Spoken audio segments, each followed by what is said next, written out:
साख की लड़ाई और वोटिंग की घड़ी आ चुकी है और वोटिंग की प्रक्रिया जारी है, जहां मतदान करने के लिए मतदान केंद्रों पर मतदाता पहुंच रहे हैं, अपने मताधिकार का इस्तेमाल कर रहे हैं। हालांकि अब देखने वाली बात होगी कि किस प्रकार से यहां पर वोटिंग होती है, वोट परसेंटेज कैसे रहते हैं और उसके बाद जो दावे जो वादे यहां पर सपा भाजपा के द्वारा किए गए हैं, जनता यानी कि वोटर्स किस पर भरोसा करती है।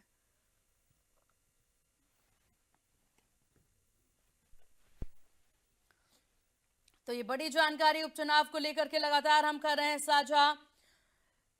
तो इस वक्त की ये बड़ी खबर आपको बता दें, जहां उत्तर प्रदेश की 9 विधानसभा सीटों पर उपचुनाव जारी है, जहां शाम 5 बजे तक ये वोटिंग होगी। कानपुर के शीशा मऊ में जबरदस्त सुरक्षा व्यवस्था है। तो यहां पर प्रयागराज की फूलपुर सीट की भी तस्वीरें आपने देखी मतदान केंद्र की, जहां पर साज सजावट भी किए गए हैं। जिन सीटों पर वोटिंग है उसमें 4 सीट जो कि मैनपुरी, करहल, कानपुर की शीशा मऊ और अंबेडकर नगर की कटहरी पर, मुरादाबाद की कुंदरकी पर सपा विराजमान थी, यानी सपा की जीत हुई थी उन सीटों पर इस बार देखने वाली बात होगी कि ये जो सीट हैं, जो कि 4 सीट जो कि सपा के खाते में थी और 5 सीट जिस पर बीजेपी और उनके घटक दल जो गठबंधन दल हैं उनकी जीत हुई थी, अब ये सीटें ऐसे ही बरकरार रहती है या इन सीटों में से कोई सीटें किसी से छीन ली जाती है या वो सीटें जो हैं वो बरकरार रहने वाली हैं, इस पर सबकी निगाहें टिकी होंगी। जहां सपा के उन 4 सीटों पर बीजेपी की पूरी नजर है, तो बीजेपी और उनके घटक दल की 5 सीटों पर सपा की पैनी नजर बनी हुई है कि किस प्रकार से इस पर जीत जो है वो दर्ज करवाई जा सके। इस बीच सपा ने काफी सारी तैयारियां भी की हैं।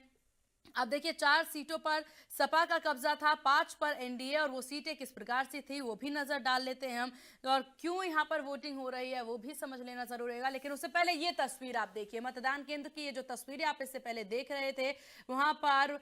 वोटिंग के लिए जो है एक बुजुर्ग महिला जो है वो पहुंची हुई नजर आई और अपने मताधिकार का प्रयोग करती नजर आई। ये वो चुनाव के दिनों की ये महत्वपूर्ण तस्वीरें होती हैं जो हर किसी को यहाँ पर, हर किसी का मनोबल बढ़ाने के लिए काफी है कि घर से निकलना जरूरी है, वोट करना जरूरी है। अगर इस स्थिति में, इस हालातों में अगर वो पहुंच करके वोटिंग कर रही हैं तो आप सबों को भी निकलना जरूरी है। खासतौर पर युवाओं का निकलना बहुत ज्यादा जरूरी है, क्योंकि युवा देश के भविष्य, उनके द्वारा ही अगर सरकार चुनी जाए तो ये काफी ज्यादा बेहतरीन होती है। अगर युवा जागरूक हो, महिला जागरूक हो, उस देश की तस्वीरें काफी ज्यादा खास हो जाती है।